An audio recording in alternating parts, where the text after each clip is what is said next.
જય દ્વારકાધીશ।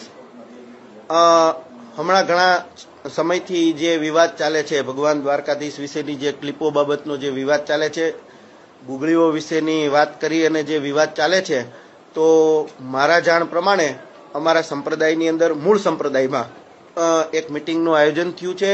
વડીલ મોટેરા સંતો બધા ભેગા થઈ અને એવો નિર્ણય કર્યો છે કે પૂર્વે જે કોઈ પણ આ પ્રકારના વિડીયાઓ થયા છે એના ઉપર કંઈક એક્શન લેવી અને ભવિષ્યમાં જો કોઈ પણ હવે આવી ભૂલ કરે તો એના ઉપર નક્કોર પગલાં લેવા એ બાબતની એક ચર્ચા થઈ છે। બીજી વાત, પૂર્વે કોઈ અમારા સંતો દ્વારા જ, સ્વામિનારાયણ સંપ્રદાયના સાધુ એટલે અમારા સાધુ, તો આ સાધુઓ દ્વારા ભગવાન દ્વારકાધીશ વિશે જે કંઈ પણ કંઈ કહેવામાં આવ્યું છે, તો સ્વામિનારાયણના સાધુ તરીકે ભગવાન દ્વારકાધીશનો જે કાંઈ પણ દ્રોહ થયો છે તો હું ભગવાન દ્વારકાધીશના શ્રી ચરણોમાં સ્વામિનારાયણ સંપ્રદાય વતી કરબદ્ધ પ્રાર્થના કરીશ। ભગવાન દ્વારકાધીશ બહુ દયાળુ છે।